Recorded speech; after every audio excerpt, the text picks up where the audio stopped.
Okay, it's Friday. It's 11:30-ish p.m. Just recently got home from a really long commute. I spent 2 hours on the highways, and it was brutal. Bad weather, fog, wet, slippery, dark, and driving fast. I mean, these are not good things when you're on the roads. But anyways, happy to be home, and frankly, I just want to get to bed. But there was an interesting announcement today in the world of gaming, as we can see here, and I don't know. I had a bunch of thoughts on it, and I figured, before I get to bed, I might as well get some of these thoughts out. So yeah, let's take a look at this. Phil Spencer is stepping down as the CEO of Xbox. He's been there for a while, and we have this individual stepping up here to fill his shoes, Asha Sharma. Hopefully I'm pronouncing that right. When I first saw this announcement, my first thought was, who is this? To be honest, I don't really know anybody at Microsoft aside from Phil, aside from, I don't know, Matt Booty, aside from Satya, aside from a couple people. I really don't know anybody at Microsoft. So I mean, it's not surprising that I wouldn't know who is stepping up to take over as CEO of Xbox. It's not that surprising. But at the same time, when I saw the photo of this individual, I'm like, wow, this is a really young woman. And that caught me by surprise. When I saw the name of the individual, before even reading into some of the media and the news surrounding it, one of the very first things I did was jumped over to LinkedIn. And I wanted to see, who is this person? What is their background?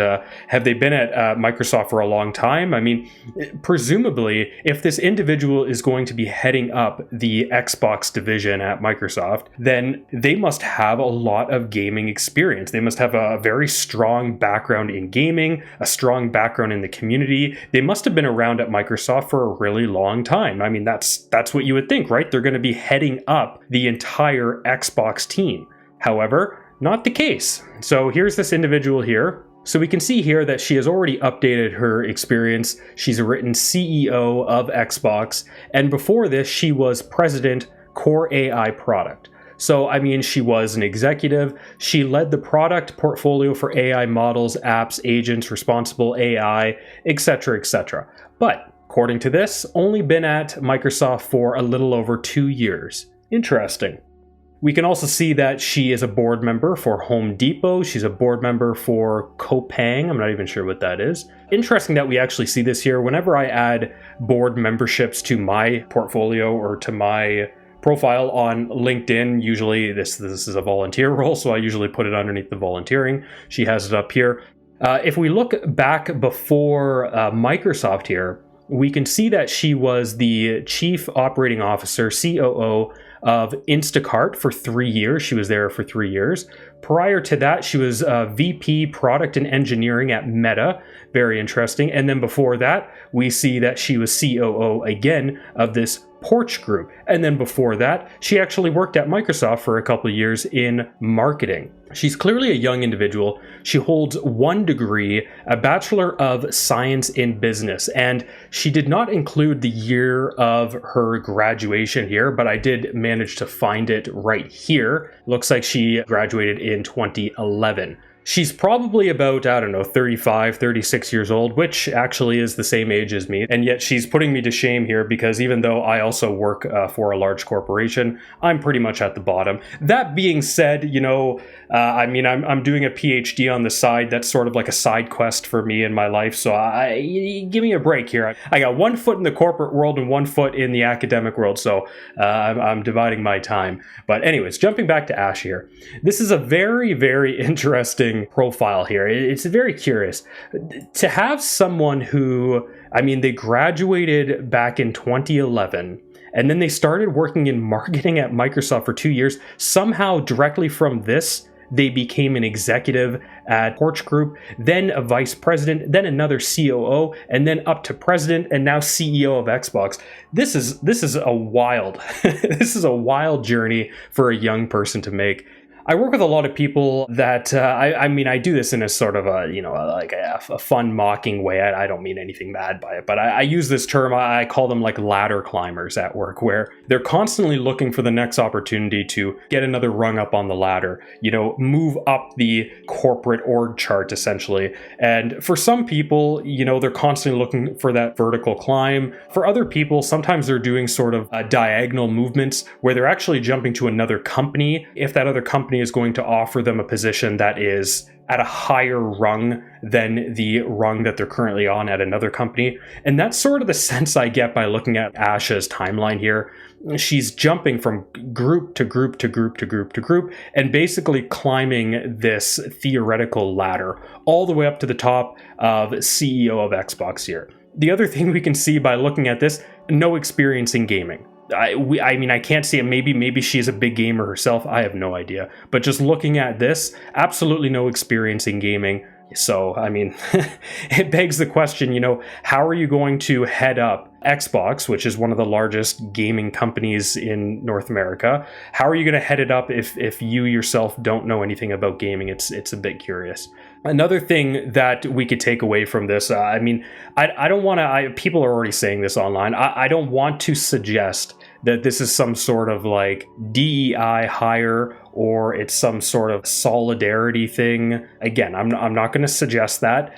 That being said, I will say that it is, again, just this is a very young person. They have no experience in gaming. They've been only staying at companies for a very short time, basically climb the ladder and then get out, find another opportunity and move on, right? I'm trying to think of a word I can use here, but I don't want it to sound offensive or anything. I don't want to say that it is suspicious that she has this job. I will say that it's curious. It's very curious. Just given her experience, how are you supposed to be the head of a gaming company if you have no experience in gaming and you have barely any experience within the organization itself? Now, that being said, the CEO, like these executive positions, like it's leadership based, right? Like they're driving the ship. The captain of a ship doesn't necessarily need to know how to repair the engine of the ship, right? That's not their role. Their role is leadership, and it is direction, and it is navigating, and it's that sort of stuff. So I mean, looking at her experience, she has very impressive executive experience, and in theory, she should be able to drive the ship really well if this is evidence of this experience of hers. But at the end of the day, do you really want to have someone steering the ship that has absolutely no experience and no interest in the other components of the ship? It's very curious. It's very odd. Now, let's jump over. So Phil Spencer, as I said, has been at Xbox for a while, right? Let's just compare Phil Spencer's LinkedIn profile to Asha here, right? So just keep in mind, Asha, she's been at Microsoft. She was there for 2 years at the start under marketing. And then 12 years later, I believe she's come back to Microsoft, president, core AI product, and now CEO of Xbox. So 3 to 4 years of experience at Microsoft. Somehow she is the CEO of Xbox now. Now let's look at Phil Spencer's profile here. I mean, this sort of speaks for itself. Apparently, he started working at Microsoft in 2003. General Manager, Microsoft Studios. And then that jumped to General Manager, Microsoft Game Studios. I'm not sure what that stands for there. Then Corporate Vice President, Head of Microsoft Studios, then Head of Xbox, and then Executive Vice President, Gaming. How do you compare this sort of timeline of experience to something like this? Are we going to see a similar timeline here for Asha? Is she going to be staying at Xbox for a long time here and really make her mark on the business and the industry? I mean, looking at her experience, I'm gonna guess no. Yeah. If any of you have not read this book, Play Nice: The Rise, Fall, and Future of Blizzard Entertainment, highly recommend this book. This is sort of it's a nonfiction. It covers Blizzard Entertainment all the way from when they started as a company, all the way up until the Bobby Kotick craziness. Bobby Kotick right here, Bobby Kotick. I have another tab open for him. But it's an incredible book, an incredible story. I quite enjoyed it. But one of the things that I believe there's a chapter in the book where it talks about sort of the culture change at Blizzard, where, and again, I'm not trying to sound sexist or anything, but more and more women, there's this diversity thing, a push for diversity, which is a good thing. Some people feel strongly that as more people from outside the community sort of come into the community, it does sort of change that community, maybe not for the better. And at Blizzard, I think we sort of saw that in this book, where as diversity increased and new people's new blood sort of came into the development, the direction of the game started to shift. And I would say I saw that probably with Diablo 3 versus Diablo 2, but you could probably say you saw it with World of Warcraft, which we'll talk about in a second here. Video games have for a very long time been a hobby for young-ish male audiences. That's just kind of been their sector. That's their thing, right? Now, if we jump over to, like, I have this open here. This is the distribution of video gamers in the United States from 2006 to 2025 by gender. If we go to 2026, we see that, according to this, it's 62% male, 38% female. But if we jump to, last year, it's almost saying that it's even. 52% male, 47% female. But what I suspect, like, this is saying video gamers. So if you're someone who plays a game on your phone, you're going to be considered a video gamer. I know a lot of girls who play video games, but if you ask them what they play, the games are, Sims or something like Animal Crossing, right? Again, nothing against them. Everyone is free to play the games they want. It's just, typically I would say most women gravitate towards a different style of game than most men. This was an interesting sort of study I found just recently while I was kind of exploring around.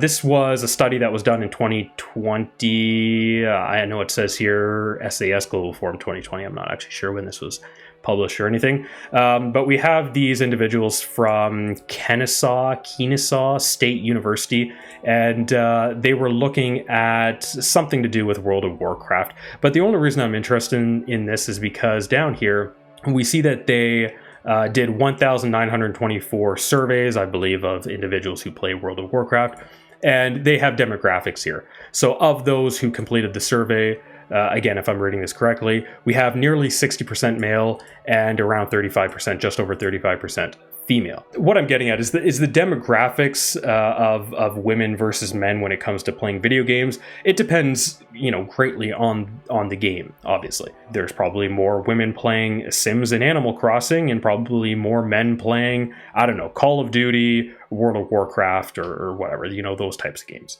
The reason I bring this up is because as we see the sort of diversity agenda get pushed into all sectors of the world, and it's not necessarily a bad thing. It's good that women are starting to work in gaming. It's good that men are starting to go in nursing, whatever, right? Diversity is great. The concern, however, is when you have individuals from outside of this historic community, a community that's been around for a very long time, and they come in and they start to sort of push their own agenda, their own direction, their own ideas into something, and it starts to sort of alienate those individuals who have been a part of that community for a very long time. And love him or hate him, Asmongold is a good example of this. I mean, today he's sort of like a political commentator, but if you go back a while, I mean, he was one of the largest World of Warcraft streamers there were, but he hasn't played World of Warcraft in a long time. And one of the reasons he says is because the game has changed as a result of sort of like liberal ideologies and DEI policies. And I don't know if he's right or wrong. I mean, I've never really played World of Warcraft. I don't know. But he's not the only one that has made these types of claims when it comes to games like World of Warcraft. Another big one is Bungie. This is sort of a funny one. There's a video floating around on YouTube. They've taken a bunch of clips over the years from Bungie, and they sort of put them all together, and they're trying to show how the old Bungie looks so different than the new Bungie. And one of the things that stands out in the video so strongly is that they changed their motto. So the old motto of Bungie used to be, "We make games we want to play." And the Bungie of today, they were very proud to announce that they have changed their motto to "We create worlds that inspire friendships." I mean, I don't really know. I'm I don't even know really what to say to this. I mean, it's almost like you could read between the lines. So previously, this goes back to, sort of like early Blizzard, where it's a bunch of nerdy guys in a garage or basement, and they're making games that they want to play. And therefore, who's going to want to play those games when they get published? Well, it's going to be people like them. And it's going to be nerdy guys, in a basement somewhere, probably wanting to play these games, right? And even today, and that's why I raise this, that even today, when it comes to certain games, male is still going to be the dominant demographic. It's sort of funny when they changed their motto here. It used to be "We make games we want to play." They changed it to "We create worlds that inspire friendships," which always makes me laugh when I read. But it's almost like, you read between the lines. And so do you no longer make games that you want to play? Or do you no longer make games that the original Bungie team wants to play? The early Bungie, Halo 1, Halo 2, etc., like these were some of the greatest games that there were. And now, I mean, Destiny 2 is sort of, I don't know if it's failing. It's certainly not doing very good. It's almost like the gaming industry is I don't want to say it's under attack, but it's going through this transformation, and we have these individuals who have for a long time not been a part of the community, not been a part of the industry. They're coming in and they're making a lot of changes to that. And I don't know, maybe it's for the better. I'm not sure. I can only speak from my own perspective, and for the games that I play, I'm not sure that having a team of women developers would necessarily make the game better or worse. I have absolutely no idea. But, there's people like Asmongold, they have strong opinions that, yeah, it's worse. And just sort of out of curiosity, one of the things I asked here into Google AI, are women ruining gaming? Now, I mean, we can already guess what the answer is going to be here. Of course, the answer is probably going to say no. Scientific research, industry data indicate that women are not ruining gaming. But I changed the question: do long-term gamers feel that as women have been entering the gaming industry, that their influence, has that been negatively impacting the experiences of long-term gamers? Now, of course, it's changed its answer here. It says, while there is no consensus, a vocal segment of long-term gamers, often those identifying with traditional hardcore gaming culture, they express concern that the increasing influence of women and diversity initiatives in game development is negatively impacting the medium. I mean, think of it what you will, but it sort of brings me back to Asha here, and I'm just thinking, what is this individual going to do to Xbox? Unlike her other positions at these other companies, I mean, she's now working in a sector where the consumers are very passionate, they're very outspoken, and everything feels a lot more volatile.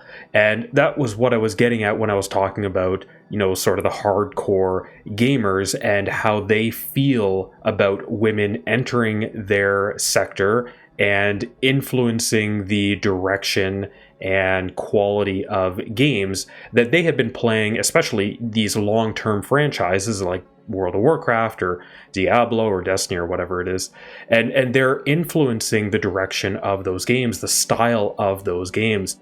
This individual, this is a very different sector than what she's used to.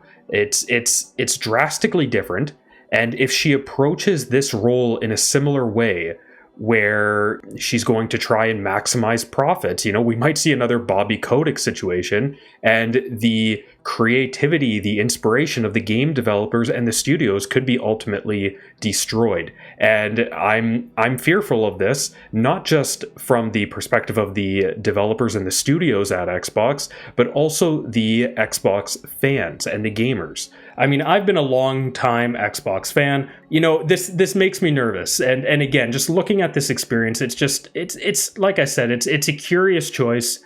I'll leave it at that. You can let me know down in the comments, feel free to comment and what do you think? What do you think of this announcement? I mean, I wish them the best of luck, but at the same time, seeing this announcement, seeing this individual heading up Xbox, it sort of had me thinking of this scene from Dodgeball. It's a bold strategy, so we'll see if it pays off for them. But anyways, I think we'll leave it at that, and I'll see you in the next video. See you later.